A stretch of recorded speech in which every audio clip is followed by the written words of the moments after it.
Get ready for an in-depth rookie profile of Broncos wide receiver Marvin Mims. His exceptional speed and playmaking skills can greatly impact the team's offense. Draft analyst Shane Hallam joins us to discuss Mims' abilities and future outlook next on Draft Brothers.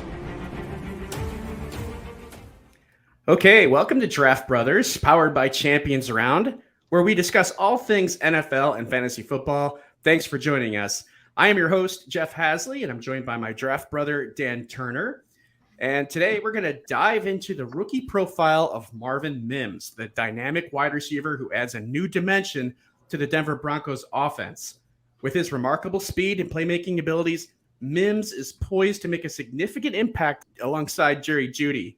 We invite draft analyst Shane Hallam to join us and help us break down the Broncos rookie receiver and explain just how excited we should be about the explosive Mims. Shane, welcome back to the show. It's good to have you. Yeah, it's good to be back. I appreciate you guys having me back on, and excited now the draft's over, so we get to talk about these rookies and landing spots and what they're going to do in the NFL. That's the fun part. Yeah.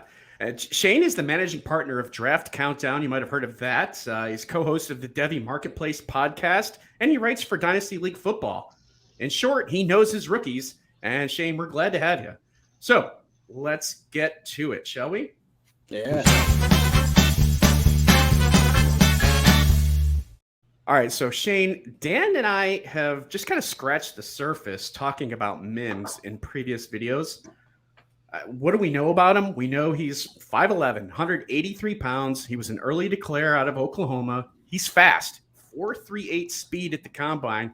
He's super athletic. 39.5-inch vertical. He's a deep threat, but he can do so much more. He averaged 19.5 yards per catch at Oklahoma on 123 career receptions. I mean, that says a lot. What else can you tell us about Mims and how he might fit into the Broncos offense?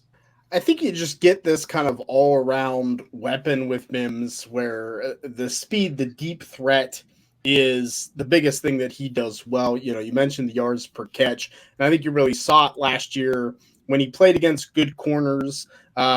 He still had some of those big explosive plays. Maybe it was only one or two in the game, but he had some of those big explosive plays. And then when he faced weaker defenses, I mean, he ate them up because he's so fast and explosive, and that's kind of what he brings to the table. You know, looking at Sean Payton going to the Broncos, you know, I think it's going to be really interesting to see what that fit is because Mims, I think we could see a lot of screen passes and let the athleticism do some work in the backfield while still having him go deep. I think he's a player that is still pretty raw in a lot of those basic areas, the route running areas. You know, he was an early declare, which is good. There's room to grow for Marvin Mims, and I think that's that's what we're going to see as well. So I think the upside maybe is a year or two down the line, but the upside's pretty big with a guy that's athletic. One of the things that we like to do here is compare the player that we're talking about with other rookies at the same position. So I kind of want to do that here and just kind of go through other wide receivers. And you tell me if this were a rookie draft, would you take Mims ahead or behind the player that I mentioned here? So let's start this off. And Dan, I want to get your answers here too. In fact, I'll start with you, Dan. All right. Let's do it. Would you take Marvin Mims or Josh Downs? I take Josh Downs, but I like Josh Downs. You know, even before the draft, he was probably one of my favorite players, which isn't a good start for Mims. But I think you know, he has a real chance to be the number 2 in Indy with Michael Pittman, and if Anthony Richardson can develop like we all hope he can, I think he has a better chance of making both an immediate and long-term impact than Mims. So I'd probably take Downs over Mims. Shane, what about you? I think I would take Downs as well. I think that the PPR upside for Downs is big. You know, I think Marvin Mims in that Peyton offense reminds me a bit of Devery Henderson. If you remember kind of his role there, where there's some good fantasy years. I think Downs has that ability to maybe be an 80 catch player in the slot for the Colts. So I think I'd lean for the catches more than the big explosive plays there. Gotcha. All right. Let's go to Jonathan Mingo. Mingo or Mims? What do you think, Dan? That's tough. I'd probably go Mingo. I think he has a better chance of making an impact immediately. There really isn't that much in front of him. He has DJ Chark and Adam Thielen, and I don't really consider Terrence Marshall much of a threat. He could be a PPR guy pretty quickly, and if he develops with the quarterback, then I think he could be better than Mims, who has kind of a log jam in front of him in terms of receivers that Mingo doesn't. All right, Shane. What do you think of Mingo versus Mims? Look, I'm high on Jonathan Mingo. I think Jonathan Mingo is my favorite receiver outside of the first round picks. You can look at and say, oh, Mingo and Mims are both second round picks, but they were polar end second round picks. Jonathan Mingo at pick 39, Marvin Mims the very last pick of the second round at pick 63. I think Jonathan Mingo in that Panthers Frank Reich offense, he's the perfect X receiver. We saw what Michael Pittman did in Indianapolis. Another player, Michael Pittman, didn't have quite the profile, the analytical profile, like he's going to be this great guy. Mingo doesn't have that production, but I think the perfect fit there. And as Dan mentioned, developing with Bryce Young, I think is huge. I think the point Dan made about Mims being in a little bit of a logjam is fair. Is he going to be more KJ Hamler than the big outside, kind of replace Cortland Sutton in a year? I think that is a fear. I think Jonathan Mingo, we don't have that fear with the size, speed, athleticism, and outside ability that he brings to the table. Yeah, you mentioned KJ Hamler, and that's a really good comparison, especially before all the injuries that affected him, because they're kind of similar players. And maybe Mims can be that second coming of Hamler that they never really got a chance to get. And now they have Sean Payton calling shots too. So who knows? All right, next player, Jayden Reed. Jayden Reed or Marvin Mims? Dan, what do you think? Jayden Reed, of course, on the Packers. Right. I'd probably take Mims. It's close though, because I think that in terms of build, they're pretty similar. Both right around draft capital, they're pretty similar players. But I think that Reed has two younger guys in Watson and Dobbs in front of him with the new quarterback in Jordan Love. So he'll start out as the receiver 3, but the same thing can be said of Mims. It's really pretty even, honestly. They both have need to work on their route running. I think I just trust the Broncos and Russell Wilson more than I trust Jordan Love.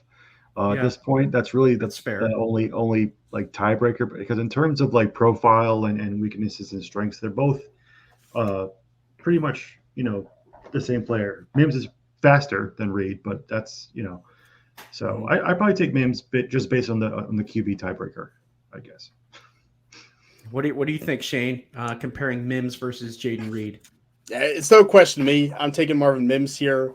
I think at Dan's point that Mims is faster. I think Mims is faster. He's more explosive and he's quicker. I think he is much more athletic than Jayden Reed is at almost the exact same size. I think that's kind of the key. Jayden Reed in that Packers offense, it feels like he's going to be the slot guy. Dobbs and Watson really didn't play the slot more than 9-10% of the time, and man, I think that slot position is so bad. I think it's just poorly executed in that offense. We saw it with Amari Rodgers there before. I think Jayden Reed's another Amari Rodgers kind of plug-in, overdrafted player. I think Mims, despite needing a little bit more, needing a year or two to get into the lineup, I think I'll take him. All right. Sounds like we're finding a sweet spot here for Mims. One more comparison, and Dan, I'll give you this one. Rashee Rice. I know you're not a huge fan of Rashee Rice, so I'm thinking you might take Mims here, but I'm kind of curious what you guys say. So Rashee Rice versus Marvin Mims. Rice, of course, rookie on the Chiefs. Not a big fan is probably an understatement. I mean, this is Mims. I just do not like Rice at all as a prospect. I know everyone loves him because he's a Chief now, but just because he's a Chief doesn't mean that he's magically going to turn into a great receiver. As I said before in previous shows, he had problems with route running at SMU. He has problems beating press, finding the holes in zones. His ball placement, he's an infrequent contested catcher. So I think all those, just based on talent, obviously Patrick Mahomes is a huge QB upgrade. but I think Marvin Mims is just a better player. So I'll take Mims there, even in technically the worst offense. Shane, I from talking to you before, I think you kind of liked Rice. You had a little spot in your heart for him there. What do you think?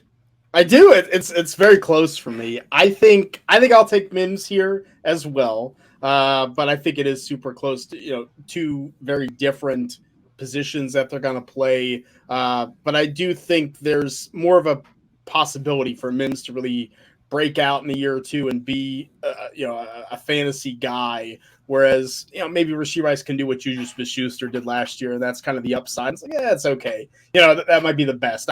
So I'll take the upside. I'll swing for the home run. I think that Mims could provide. All right.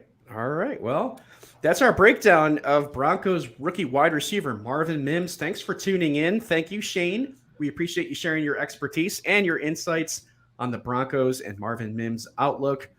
Everybody, we value your support. Please consider subscribing and leaving a comment if you enjoyed the show. Your feedback means a lot to us and greatly benefits our channel. Don't forget also download the Champions Round app and utilize the free $10 bonus code. We've got more rookie profiles coming in the works, so stay tuned for that. And your entertainment is our passion. Thanks for watching. We'll see you again soon.